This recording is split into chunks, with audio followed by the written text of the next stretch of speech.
श्रावण का पावन महीना एक बार फिर से आ गया है। चारों ओर हरियाली छाई हुई है और हवा में भक्ति की खुशबू घुली है। हमारे गांव में भी हर साल की तरह इस बार भी कई लोग बाबा बैद्यनाथ धाम की यात्रा की तैयारियों में जुटे हुए हैं। गांव की गलियों में बोल बम की गूंज सुनाई दे रही है। कोई कांवड़ सजा रहा है, कोई गीत गा रहा है और कोई पैदल यात्रा की योजना बना रहा है। बाबा बैद्यनाथ धाम, जहां शिव और शक्ति दोनों का वास माना जाता है, वह स्थान न सिर्फ एक तीर्थ है बल्कि आस्था का केंद्र है। इस यात्रा में सिर्फ शरीर की थकान नहीं उतरती बल्कि मन को भी शांति और आत्मा को सुकून मिलता है। हर साल हमारे गांव से सैकड़ों श्रद्धालु बाबा के दरबार में हाजिरी लगाने जाते हैं। लौटते वक्त उनके चेहरे की चमक और आंखों में भक्ति की गहराई को देखकर ही समझ आता है कि यह यात्रा कितनी विशेष होती है। सच कहा जाए तो बाबा धाम की यात्रा सिर्फ पैरों से नहीं, दिल से पूरी होती है। यह शिव भक्ति का वो अनुभव है जिसे शब्दों में बांधना आसान नहीं। दोस्तों नमस्कार। मंदिरों की पावन धरा भारत में आज हम आपको ले चलते हैं झारखंड के देवघर, वही देवघर जहां स्थित है बाबा बैद्यनाथ का धाम।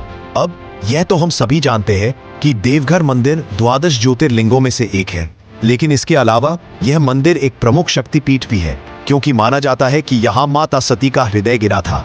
भगवान शिव और देवी पार्वती दोनों की उपस्थिति इस तीर्थ स्थल को और अधिक महत्वपूर्ण बनाती है। भगवान शिव को समर्पित यह पवित्र स्थल लाखों श्रद्धालुओं को अपनी ओर खींचता है। लेकिन क्या आप जानते हैं वैद्यनाथ ज्योतिर्लिंग एक शमशान भूमि पर स्थित है? जी हाँ दोस्तों, आपने बिल्कुल सही सुना है। इस भव्य मंदिर के पीछे छिपे हैं कुछ अनोखे रहस्य, कुछ ऐसे चमत्कार जिनके बारे में सुनकर आप दंग रह जाएंगे। कहा जाता है कि देवघर मंदिर की एक झलक पाने के लिए भक्त दूर दूर से आते हैं, मगर क्या वजह है इसकी? क्या है वह रहस्य जो इस मंदिर को बनाता है इतना खास? अगर आप वैद्यनाथ मंदिर के रहस्यों के बारे में नहीं जानते तो इस वीडियो में अंत तक बने रहिए, और कुछ नहीं। दोस्तों, वीडियो की शुरुआत करने से पहले आप सभी से अनुरोध है कि कमेंट बॉक्स में जय बाबा बैजनाथ जरूर लिखें। श्री वैद्यनाथ धाम झारखंड राज्य के जसीडीह नामक स्थान पर स्थित है। यह तीर्थ देवघर के रूप में विख्यात है। वैद्यनाथ धाम अत्यंत प्राचीन ज्योतिर्लिंग है जो अनादिकाल से यहाँ विद्यमान है। इसे 12 ज्योतिर्लिंगों में से 9वां ज्योतिर्लिंग माना जाता है। इस ज्योतिर्लिंग की उत्पत्ति की कथा बड़ी ही रोचक है। शिव पुराण में वैद्यनाथ ज्योतिर्लिंग से जुड़ी एक कथा वर्णित है। इस कथा के अनुसार लंकापति रावण ने भगवान शिव को प्रसन्न करने के लिए कैलाश पर्वत पर जाकर कठोर तपस्या की, परंतु जब शिवजी प्रसन्न नहीं हुए तो उसने एक एक करके अपने सिर शिवलिंग पर चढ़ाना शुरू कर दिया। जब रावण ने 9 सिर चढ़ा दिए और 10वां सिर काटने ही वाला था, तभी देवों के देव महादेव रावण की अटूट भक्ति से प्रसन्न होकर स्वयं प्रकट हुए और उन्होंने रावण के सभी 10 सिरों को पुनः जोड़ दिया और उसे वरदान मांगने की कहा। रावण ने भगवान शिव से प्रार्थना करते हुए वर मांगा कि वे उसके लंका में स्थायी रूप से निवास करें। साथ ही उसने यह भी वरदान मांगा कि वह भगवान का सबसे बड़ा भक्त बन जाए। भगवान शिव ने रावण की प्रार्थना स्वीकार करते हुए एक शर्त रखी। उन्होंने कहा कि वे ज्योतिर्लिंग के रूप में लंका जाएंगे, लेकिन भगवान शिव ने रावण को यह चेतावनी दी कि यदि वह रास्ते में शिवलिंग को जमीन पर रखेगा तो वह स्थायी रूप से वहीं स्थापित हो जाएगा। और ऐसा ही हुआ। रावण भगवान शिव की कृपा से प्रसन्न होकर ज्योतिर्लिंग को लेकर आकाश मार्ग से लंका की ओर चल पड़ा। लेकिन देवतागण नहीं चाहते थे कि भगवान शिव का प्रतीक दानवों के राज्य लंका में स्थापित हो। देवताओं ने अपनी योग्य शक्ति का उपयोग करते हुए रावण के पेट में तीव्र दर्द पैदा कर दिया, जिसके कारण उसे लघु शंका के लिए धरती पर उतरने को मजबूर होना पड़ा। इसलिए उसने भगवान विष्णु से, जो वहां बैजू नामक ग्वाल बालक का रूप धारण किए हुए थे, उनसे अनुरोध किया कि वह थोड़ी देर के लिए शिवलिंग को अपने हाथों में पकड़ ले, जब तक कि वह लघु शंका करके वापस ना आ जाए। वास्तव में वरुण देव, जल के देवता, रावण के पेट में प्रवेश कर गए थे, जिसके कारण वह अनियंत्रित रूप से मूत्र त्याग करने लगा कि उससे एक विशाल तालाब बन गया। यह तालाब, जो रावण के मूत्र से बना माना जाता है, आज भी बाबा वैद्यनाथ धाम मंदिर के पास अपनी मूल स्थिति में मौजूद है और यह तालाब आज भी रावण तालाब के नाम से जाना जाता है।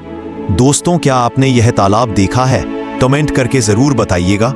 इस बीच ग्वाल बालक बने भगवान विष्णु ने शिवलिंग को भूमि पर रख दिया, जिससे शिवलिंग वहीं स्थापित हो गया और इस तरह यह ज्योतिर्लिंग बाबा बैजनाथ धाम के नाम से प्रसिद्ध हुआ। वापस आने पर बलशाली रावण ने शिवलिंग को उठाने का प्रयास किया, पर वह तो धरती में गहराई तक स्थापित हो चुका। हताश रावण ने सभी तीर्थों की मिट्टी और पवित्र नदियों के जल को शिव गंगा सरोवर में इकट्ठा कर शिवलिंग का अभिषेक कर नतमस्तक होकर शिवलिंग को प्रणाम किया। परंतु रावण शिवलिंग को लंका नहीं ले जा पाने की वजह से निराश तथा क्रोधित होकर शिवलिंग को अपने अंगूठे से दबाकर लंका लौट आया, जिसके कारण यह शिवलिंग 1 कान अंगुल ऊंचा है और आधार से थोड़ा ऊपर उठा हुआ है। इस शिवलिंग पर आज भी रावण के अंगूठे का निशान देखा जा सकता है। अपमानित महसूस करते हुए माता सती ने यज्ञ स्थल पर ही आत्मदन कर लिया। दुखी और क्रोधित भगवान शिव ने सती के मृत शरीर को उठा लिया और तांडव नृत्य करना शुरू कर दिया। शिव को शांत करने के लिए भगवान विष्णु ने चक्र से सती के शरीर को 51 टुकड़ों में विभक्त कर दिया था और ऐसा माना जाता है कि माता सती का हृदय मौजूद शिवलिंग के स्थान पर गिरा था। जब माता सती के हृदय का भगवान विष्णु ने दाह संस्कार करना चाहा तो उनका हृदय अग्नि में नहीं जला और तब आकाशवाणी हुई कि सती का हृदय शिव बिना अधूरा है, इसे पूर्ण किया जाए। इसीलिए श्री हरि ने उस शिवलिंग को माता सती के हृदय पर स्थापित कर दिया, जिसे रावणेश्वर हृदय पीठ वैद्यनाथ धाम के नाम से भी पुकारा जाता है। दोस्तों, वैद्यनाथ धाम पर नागमुकुट देवघर जेल के कैदियों द्वारा बनाया जाता है। यह सुनकर आपको जरूर आश्चर्य हुआ होगा कि वैद्यनाथ मंदिर के लिए नागमुकुट जो फूल बेलपत्र आदि से निर्मित होते हैं, उसे देवघर जेल के कैदियों द्वारा बनाया जाते हैं। यह परंपरा अंग्रेजों के जमाने से चली आ रही है। दोस्तों, क्या आप जानते हैं कांवड़ यात्रा की शुरुआत कैसे हुई थी? वैसे तो सावन के महीने में आपने निश्चित रूप से शिव भक्तों को कांवड़ यात्रा करते हुए देखा होगा। आपके मन में यह प्रश्न अवश्य उठा होगा कि इस पवित्र यात्रा की शुरुआत किसने और कैसे की थी। तो आइए आज हम जानते हैं कि कांवड़ यात्रा की शुरुआत किसने की थी। इस विषय पर विद्वानों के भिन्न भिन्न मत हैं। कुछ लोगों का मानना है कि परशुराम पहले कांवड़िया थे, जबकि अन्य का मानना है कि श्रवण कुमार पहले कांवड़िया थे। हालांकि वैद्यनाथ धाम में त्रेता युग के प्रथम कांवड़िये का प्रमाण मिलता है। भगवान श्री राम ने ही सुल्तानगंज से गंगा जल लाकर भगवान शिव का अभिषेक किया था, इसलिए उन्हें वैद्यनाथ के पहले कांवड़िया माना जाता है। इसलिए यह परंपरा आज भी चलती आ रही है। कुछ विद्वानों का मानना है कि समुद्र मंथन के दौरान निकले विष के सेवन से भगवान शिव व्याकुल हो गए थे। इसके बाद सभी देवताओं और दानवों ने भी शिव पर गंगा जल से अभिषेक किया था। इसी घटना को कांवड़ यात्रा की शुरुआत माना जाता है। दोस्तों, वैद्यनाथ धाम तीर्थ कुष्ठ रोग से मुक्ति के लिए अत्यंत महत्वपूर्ण माना जाता है। मंदिर से कुछ दूर एक तालाब स्थित है, जिसमें लोग कुष्ठ रोग से मुक्ति की आशा लेकर स्नान करते हैं। बैजनाथ देवघर को मनोकामना पूर्ण करने वाला तीर्थ माना जाता है, क्योंकि यहाँ पर 12 ज्योतिर्लिंगों में से एक बाबा वैद्यनाथ का मंदिर स्थित है और साथ ही यहाँ पर माता का शक्तिपीठ भी है।